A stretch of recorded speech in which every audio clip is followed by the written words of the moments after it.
The sound of his apartment door opening at 2:30 a.m. should have terrified him. Instead, it led to the most honest conversation of his life. The clock on the nightstand showed 2:30 a.m., and sleep felt like a distant memory. David had been lying in bed for what felt like hours, staring at the ceiling of his small apartment. The rain outside was getting heavier, tapping against his window like tiny fingers asking to come in. His mind wouldn't stop racing. Work had been tough lately, with deadlines piling up and his boss breathing down his neck about the quarterly reports. But it wasn't just work keeping him awake. It was the loneliness that had been creeping in for months now. Living alone in the city wasn't as exciting as he thought it would be when he first moved here. The apartment felt too quiet, too empty. Even the sound of his neighbors arguing upstairs had stopped an hour ago. Now there was just him, the rain, and his restless thoughts. He turned over for what must have been the 100th time, pulling the blanket up to his chin. David had always been someone who needed his sleep. Back home, his mother used to joke that he could sleep through a thunderstorm. But these days, even the smallest sound would keep him up. The refrigerator humming, cars passing by, his own heartbeat. Everything seemed too loud when the world was supposed to be quiet. He thought about calling his sister, but she lived 3 time zones away and would be fast asleep with her family. He considered watching something on his phone, but the blue light would probably make things worse. So he just lay there, listening to the rain and wondering when this restless phase of his life would end. The apartment felt different at night. During the day, it was his safe space, his retreat from the busy world outside. But at night, especially nights like this, it felt more like a prison. 4 walls and a ceiling, trapping him with his thoughts and worries. He got up and walked to the kitchen, opening the refrigerator just to have something to do. The bright light hurt his eyes and he realized he wasn't even hungry. Just restless. Just tired of being tired but unable to sleep. He grabbed a glass of water and stood by the window, watching the rain create little rivers on the glass. The street below was completely empty. Not even a single car had passed by in the last 20 minutes. It was one of those nights when the whole world seemed to be sleeping except for him. He envied everyone who was peacefully dreaming while he stood there in his kitchen, wide awake, and wondering what was wrong with him. Back in bed, David tried every trick he knew. Counting sheep, focusing on his breathing, even trying to meditate the way his coworker had taught him. Nothing worked. His brain seemed determined to stay active, jumping from one worry to another like a restless child. He thought about his job, about the presentation he had to give next week, about his car that was making strange noises, about his parents getting older, about the fact that he hadn't been on a real date in months. All these thoughts swirled around in his head like leaves in a storm. The worst part was knowing that tomorrow would be another long day at the office, and he'd be exhausted from lack of sleep. It was a cycle that had been going on for weeks now. Tired during the day, restless at night, and somehow never finding that sweet spot where his mind would just switch off and let him rest. Around 2:45 a.m., just as David was starting to feel the first hints of drowsiness creeping in, he heard something that made his heart skip a beat. The sound of his front door opening. At first, he thought he was imagining it. Maybe it was the neighbor's door, or maybe his tired mind was playing tricks on him. But then he heard it again, the distinct creak of his apartment door, followed by the soft click of it closing. His whole body went rigid. Who could be coming into his apartment at this hour? He lived on the 3rd floor and the building was supposed to be secure. His mind raced through possibilities. A burglar? But what kind of burglar would be so quiet? And why would they close the door behind them? David held his breath, straining to listen. His heart was pounding so loud he was afraid whoever was in his apartment might hear it. He heard soft footsteps in his living room, careful and deliberate like someone who knew exactly where they were going. The footsteps were getting closer. They moved from the living room toward his bedroom, and David realized with growing panic that he had no way out. His bedroom window led to a 3-story drop, and whoever was in his apartment was now standing between him and his front door. He thought about his phone, which was charging on the nightstand just a few inches away. Should He tried to call for help, but what if the intruder heard him? What if they weren't alone? His mind filled with all the crime stories he'd seen on the news, all the things that could go wrong when a stranger breaks into your home in the middle of the night. The footsteps stopped just outside his bedroom door. David could see a shadow in the gap under the door, could sense someone standing there. He closed his eyes and tried to control his breathing, tried to think of what he should do. Should he pretend to be asleep? Should he confront whoever it was? Then, slowly, he heard his bedroom door creak open. The sound made his skin crawl. Someone was actually coming into his room, into his most private space. He kept his eyes closed and tried to breathe normally, hoping that if he looked asleep, maybe they would just take whatever they wanted and leave.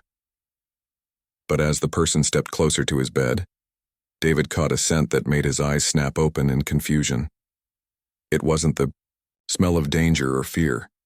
It was something familiar, something that made no sense in this terrifying situation. The scent of jasmine perfume. That jasmine scent hit David like a wave of memories.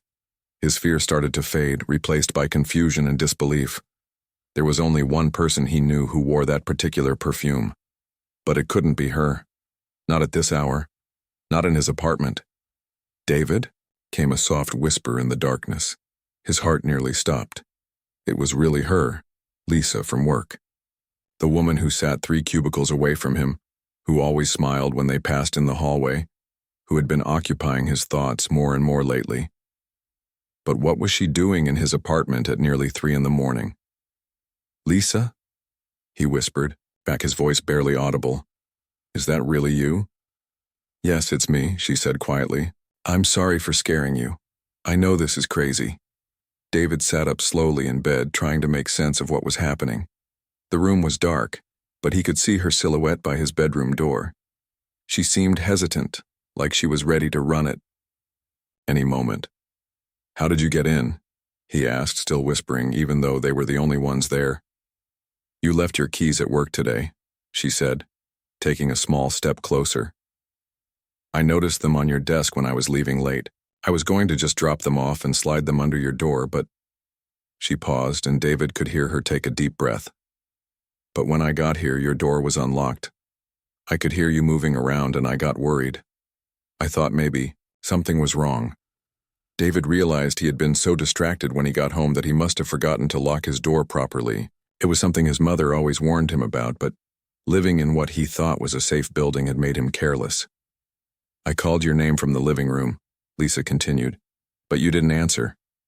I was about to leave. But then I heard you tossing and turning. You sounded troubled." David felt a mix of embarrassment and gratitude. Here he was, lying in bed, unable to sleep. And somehow she had picked up on his restless energy even from the other room. "I've been having trouble sleeping lately," he admitted. "Work stress, I guess." "I know," she said softly. "I've noticed you looking tired at the office. Dark circles under your eyes, drinking more coffee than usual. I've been worried about you." David was stunned. He had no idea that anyone at work had been paying attention to him, let alone Lisa. She always seemed so busy, so focused on her own projects. He never imagined that she noticed his struggles. "You've been worried about me?" he asked, unable to hide the surprise in his voice. Lisa moved closer to his bed, and he could see her more clearly now. She was wearing jeans and a simple sweater, her hair pulled back in a ponytail. She looked different than she did at work, more relaxed, more real somehow. "David, we've worked together for almost 2 years," she said. "I see you every day. Of course I notice when something's bothering you." She sat down carefully on the edge of his bed, and David felt his heart start racing again, but for completely different reasons now. "I've wanted to ask if you were okay for weeks," she continued. "But at work there never seems to be the right moment. We're always rushing around, always busy with deadlines and meetings." David thought about all the times they had passed each other in the hallway, all the brief conversations they'd had by the coffee machine, all the moments when he had wanted to say more but didn't know how. "I had no idea you were paying attention," he said honestly. "How could I not?" Lisa asked, turning to face him better. "You're one of the kindest people in that office. You always hold the elevator for people. You remember everyone's birthdays. You actually listen when people talk. Do you know how rare that is? David felt his cheeks getting warm. He had never thought of himself as particularly special or noticeable. I just treat people the way I'd want to be treated, he said. Exactly, Lisa said. And that's why when I saw you struggling, I couldn't just ignore it. They sat in comfortable silence for a moment. David could hardly believe this was happening. For months he had admired Lisa from a distance, thinking she was completely out of his league. She was smart, beautiful, confident, everything he thought he wasn't. Can I ask you something? Lisa said finally. Sure. Why didn't you ever talk? To me, I mean, really talk, not just work stuff. David felt his stomach flip. This was the question he had been dreading and hoping for at the same time. Honestly, he said, I was intimidated. You're so put together, so successful. I didn't think someone like you would be interested in talking to someone like me. Lisa laughed softly, but it wasn't a mocking laugh. It was warm and genuine. Someone like you? She repeated. David, you have no idea how wrong you are about that. She shifted on the bed, getting more comfortable, and David realized that his apartment didn't feel empty anymore. For the first time in months, he wasn't alone with his racing thoughts. I've been wanting to get to know you better for a long time, Lisa said. Every time we talk, even just for a few minutes, it's the best part of my day. You make me laugh, you ask thoughtful questions, you actually care about the answers. David couldn't believe what he was hearing. All this time, he had been convinced that their brief interactions were just polite workplace conversation. He never imagined that she looked forward to them the way he did. I had no idea, he said. Well, now you do, Lisa said with a small smile that he could see even in the dim light. The rain outside was still falling, but softer now. The sound that had been keeping David awake earlier now felt peaceful, like background music for this unexpected conversation. So what happens now? David asked, not sure if he really wanted to know the answer. Lisa was quiet for a moment, considering his question. Now, she said finally, we stop pretending that we're just co-workers who barely know each other. The words hung in the air between them like a promise. David felt something shift in the atmosphere of his small bedroom. It wasn't just the late hour or the intimate setting. It was the realization that everything he thought he knew about his relationship with Lisa had been wrong. I need to tell you something, Lisa said, her voice barely above a whisper. Coming here tonight wasn't just about returning your keys. David's heart started beating faster. He could sense that whatever she was about to say would change everything between them. When I saw your keys on your desk, I could have easily given them to security or left them with someone else tomorrow, she continued. But I used them as an excuse to come here because I couldn't stop thinking about you. She looked down at her hands, as if gathering courage for what came next. For weeks I've been watching you struggle, and it was killing me that I didn't know how to help. We barely talk outside of work projects, but somehow I felt connected to you in a way that didn't make sense. David sat up straighter, hanging on every word. Today was especially hard to watch, Lisa went on. You looked so tired, so defeated. During the team meeting, I could see you trying to stay focused, but your mind seemed miles away. And when you left early, forgetting your keys, I knew you weren't okay. She finally looked up at him, her eyes reflecting what little light came through the window. I made a decision tonight that scared me, she said. I decided to stop being careful, to stop overthinking, to stop pretending that I don't care about you more than I should. David felt like he was in a dream. This conversation felt too good to be real. What are you saying? He asked, needing to hear it clearly. I'm saying that I'm tired of keeping my distance, Lisa said, her voice getting stronger. I'm tired of pretending that our 5-minute conversations by the coffee machine aren't the highlight of my day. I'm tired of wondering what it would be like to really get to know you. She moved closer to him on the bed, close enough that he could see her face clearly in the dim light.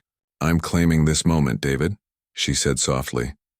I'm claiming the right to care about you, the right to be here when you can't sleep, the right to worry about you when you're struggling. David felt his breath catch. No one had ever spoken to him with such direct honesty. No one had ever claimed him before. "But what about work?" he asked, his practical mind trying to catch up with his emotions. "What about keeping things professional?" Lisa smiled, and it was the most beautiful thing he had ever seen. "I've been professional for 2 years," she said. "I've been appropriate and careful and distant. And where did it get me? Sitting in my apartment every night, wondering what you do when you go home, wondering if you're as lonely as I am." She reached out and gently touched his hand. Her fingers were cool from the night air, but they felt electric against his skin. "I don't want to be professional right now," she said. "Right now I want to be human. I want to be the person who cares about you when you can't sleep. I want to be the person you can talk to when work gets overwhelming." David looked down at their hands touching and felt something inside him break open. All the walls he had built around himself, all the reasons he had given himself for keeping his distance from her, suddenly seemed pointless. "I've been thinking about you too," he admitted. "More than I should, more than I thought was appropriate." "Tell me," Lisa said encouragingly. "Sometimes during meetings I find myself watching you instead of paying attention to the presentation," David said, feeling brave in the darkness. "You get this little crease between your eyebrows when you're concentrating, and you tap your pen against your notebook when you're thinking." Lisa laughed softly. "You notice that?" "I notice everything about you," David said, surprising himself with his honesty. "The way you always bring extra coffee for people who look tired. The way you actually read the reports that everyone else just skims. The way you make everyone feel heard during brainstorming sessions." "I had no idea you were paying attention," Lisa said. "How could I not?" David echoed her words from earlier. "You're the most genuine person in that office. You're the reason I actually look forward to team meetings." They sat in comfortable silence for a moment, both processing the weight of their admissions. "So what happens now?" David asked. The same question from before, but with completely different meaning. "Now we stop wasting time," Lisa said decisively. "We stop pretending that this connection between us isn't real. We stop being afraid of what might happen if we actually get to know each other." She squeezed his hand gently. "I'm not asking you to figure out our whole future tonight," she said. "I'm just asking you to let me be here, to let me care about you, to let this be real." David felt tears prick his eyes. He hadn't realized how much he needed someone to care about him, to choose him, to claim him the way Lisa was doing. "I've been so lonely," he whispered, the admission surprising him. "I know," Lisa said softly. "So have I." She moved even closer, close enough that he could feel the warmth of her presence. "You don't have to be lonely tonight," she said. "Not if you don't want to be." David looked at her. This amazing woman who had somehow seen past his quiet exterior to the person he really was. She wasn't just offering comfort. She was offering herself, her attention, her care. "I don't want to be lonely anymore," he said. "Then, don't be," Lisa said simply. "Let me stay. Let me talk to you until you fall asleep. Let me be the person who cares about whether you're okay." As she spoke, David realized that this wasn't just about tonight. This was about choosing to be vulnerable with someone, choosing to let someone matter to you, choosing to matter to someone else. "Okay," he said, the word carrying the weight of a much bigger decision. Lisa smiled, and David felt something settle into place in his chest. Something that felt like peace, like rightness, like home. The rain outside had softened to a gentle patter, and for the first time in weeks, David felt like he might actually be able to sleep. But more than that, he felt like he might actually be able to live. David woke up to sunlight streaming through his bedroom window. For a moment he felt confused. He had actually slept. Deep, peaceful sleep, without tossing and turning. Then the memories of the night before came flooding back, and he sat up quickly, looking around his room. Lisa was gone.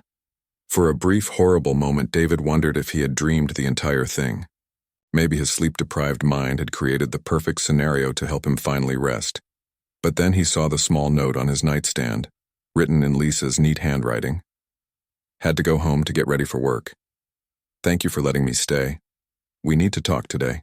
David stared at the note, his heart racing. The night before had felt magical, like they were the only two people in the world.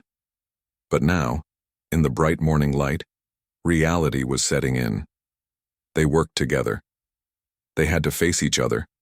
In a few hours, surrounded by colleagues who had no idea what had happened between them, he got ready for work in a daze, replaying every conversation from the night before. Had he said too much? Had he misunderstood what Lisa meant when she talked about claiming this moment between them? In the cold light of day, everything felt more complicated. The subway ride to work felt longer than usual. David found himself practicing what he would say when he saw Lisa. Should he act normal? Should he acknowledge what happened? What if she regretted coming to his apartment? What if she wanted to forget the whole thing and go back to being just colleagues? When David walked into the office, he immediately looked toward Lisa's desk. She wasn't there yet. He tried to focus on his computer, but every few minutes he found himself glancing toward her cubicle, waiting for her to arrive. At 9:15, Lisa walked in. She looked professional and put together as always, but David thought he could see a hint of nervousness in her expression. Their eyes met for just a second across the office, and she gave him a small, uncertain smile before sitting down at her desk. The morning dragged by. David couldn't concentrate on anything. He kept thinking about how natural it had felt to talk to Lisa in the darkness of his bedroom, how right it had seemed when she took his hand. But here in the office, with fluorescent lights and the sound of keyboards clicking, that intimacy felt like something from another world. Around 10:30, Lisa walked past his desk on her way to the printer. As she passed behind his chair, she dropped a small folded piece of paper next to his keyboard. David's heart jumped. He waited until no one was looking before unfolding it. "Coffee break in 10 minutes, we need to talk." David's stomach flipped. The phrase, "we need to talk," never meant anything good. He spent the next 10 minutes imagining all the ways Lisa might tell him that last night was a mistake. When he met her by the coffee machine, Lisa looked as nervous as he felt. They made small talk while making their coffee, both aware that their colleague from accounting was standing nearby, stirring sugar into his cup and clearly listening to their conversation. "Let's go outside," Lisa said quietly. They walked to the small courtyard behind their building, a space that was usually empty except for people taking smoke breaks. Today, thankfully, they were alone. "So," Lisa said, sitting down on one of the benches, "last night happened." "Yeah," David said, sitting next to her, but leaving some space between them. "It did." They sat in awkward silence for a moment. David realized that all the easy conversation they'd shared in his dark bedroom had disappeared in the harsh light of day. "Are you okay?" Lisa asked finally. "I mean, about everything. About me showing up like that." "I'm okay," David said. "Are you? Do you regret it?" Lisa looked at him seriously. "I don't regret coming to check on you. I don't regret staying and talking. But I'm scared about what happens now." David felt a mix of relief and anxiety. At least she didn't want to pretend nothing had happened. "What are you scared of?" he asked. "Everything," Lisa said with a nervous laugh.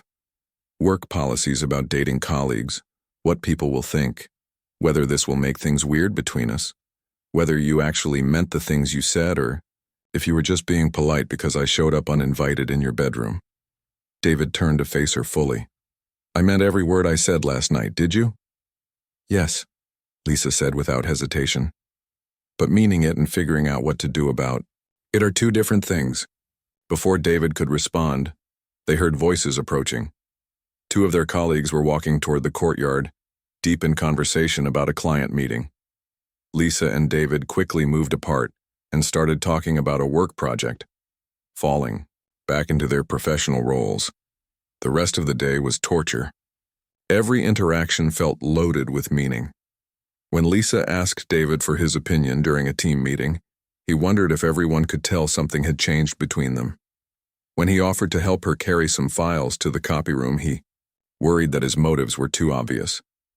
By the end of the day, David felt exhausted in a completely different way than he had been the night before.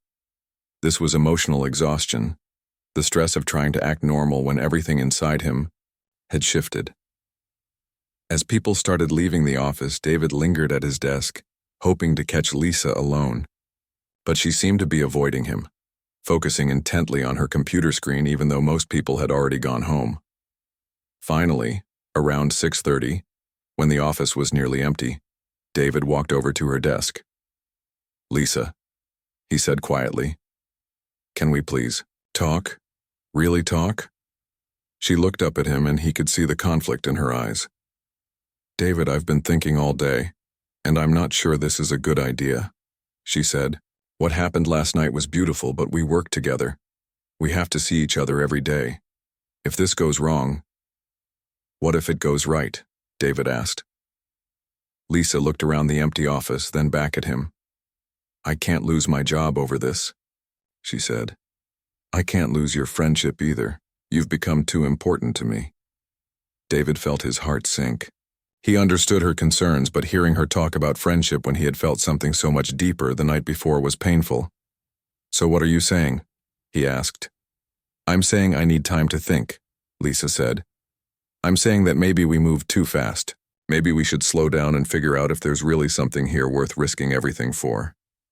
David nodded, trying to hide his disappointment.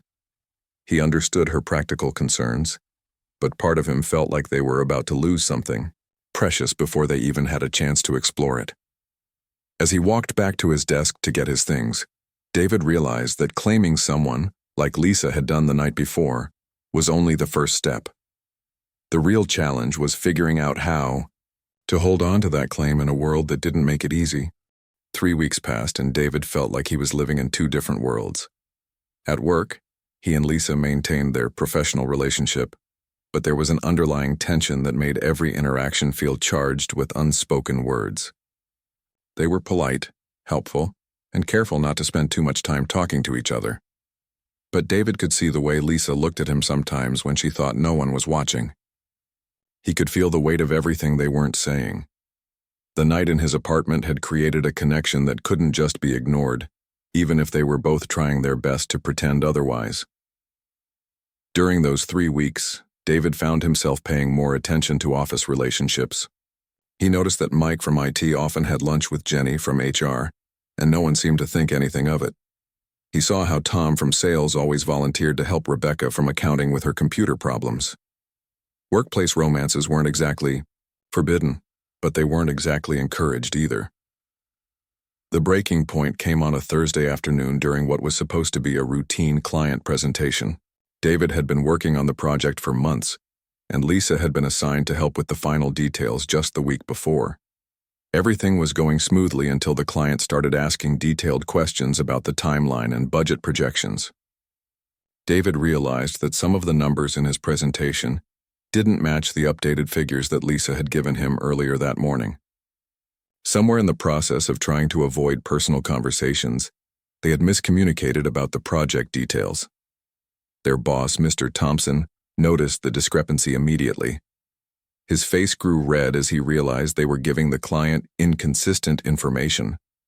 "I need to see both of you in my office after this meeting," he said quietly, but David could hear the anger in his voice. The rest of the presentation was a disaster. The client left looking confused and disappointed. David felt sick to his stomach, knowing that his distraction over the situation with Lisa had affected his work quality. In Mr. Thompson's office, things got worse quickly.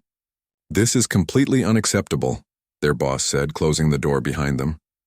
"We just lost a major client because you two couldn't get your story straight. What's going on here?" David and Lisa exchanged a quick glance. They both knew that their personal situation had created the professional problem, but neither wanted to admit it. "It was my fault," David said. "I should have double-checked the numbers this morning." "No, it was mine," Lisa said quickly. "I gave David the updated figures too late. He didn't have time to review everything properly." Mr. Thompson looked back and forth between them, his expression growing more suspicious. "This is interesting," he said slowly. Usually when there's a mistake, people try to avoid blame. You two are fighting to take responsibility. That tells me there's something going on here that I'm not aware of. David felt his career flashing before his eyes. He thought about his apartment, his student loans, his family back home who were so proud that he had landed this job. "Sir," David began, but Mr. Thompson held up his hand. "I don't want to hear excuses," he said. "I want to know why two of my most reliable employees suddenly can't work together effectively. And I want the truth." David looked at Lisa, who was staring down at her hands. He realized that they had reached a point where hiding their connection was actually more damaging than admitting it.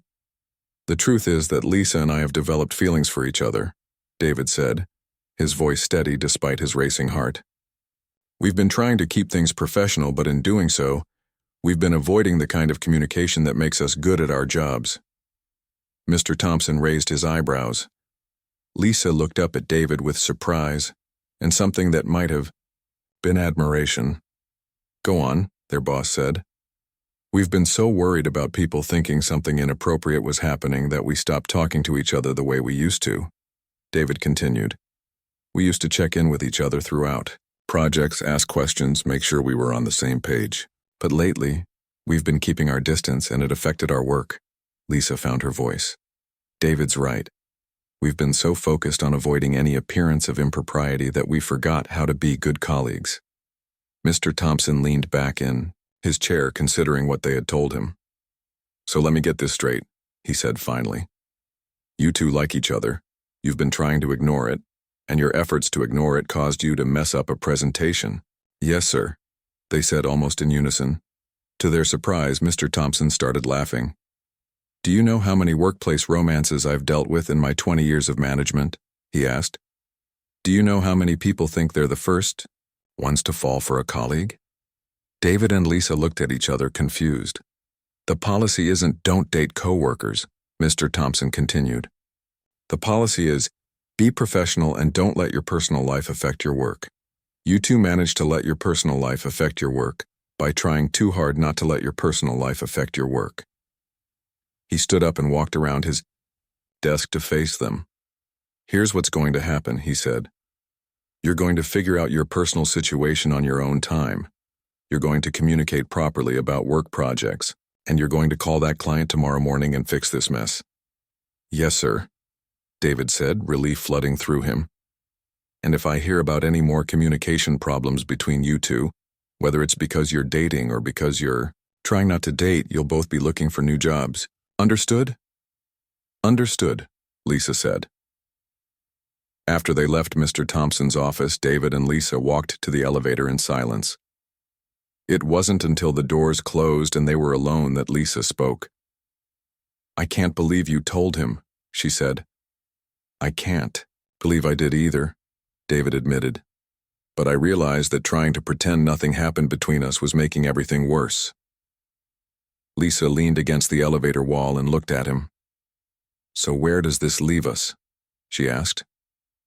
David thought about everything that had led to this moment. The sleepless night, Lisa showing up at his apartment, their conversation in the dark, the awkward weeks that followed, and now this confrontation with their boss. "It leaves us with a choice," he said. "We can keep pretending that what happened between us wasn't real, and keep making mistakes because we're too distracted by trying to ignore each other, or we can admit that this is real and figure out how to handle it like adults." The elevator reached the ground floor, but neither of them moved to get out. "I've been miserable for 3 weeks," Lisa said quietly, "trying to act like I don't care about you, trying to convince myself that what I felt that night was just loneliness or confusion." "And?" David asked. "And it wasn't loneliness or confusion," she said. "It was real. You were real. What I felt was real." David stepped closer to her. "So what do we do now?" he asked. Lisa smiled, and it was the first genuine smile he had seen from her since that night in his apartment. "Now we stop being scared," she said. "We stop letting other people's opinions matter more than what we know to be true. We stop pretending that caring about someone is something to be ashamed of." The elevator doors started to close again, and David pressed the button to open them. "Would you like to get dinner with me tonight?" he asked. Not as colleagues, not as friends, but as two people who are tired of pretending they don't care about each other. "Yes," Lisa said without hesitation. "I would like that very much." As they walked out of the building together, David realized that claiming someone wasn't just about a single moment of courage. It was about choosing that person again and again, even when it was difficult, even when other people had opinions, even when it required facing your fears. Lisa had claimed him that night in his bedroom, but now they were claiming each other, in daylight, in public, with full knowledge of what they were risking and what they stood to gain. And for the first time in weeks, David felt like he could breathe again.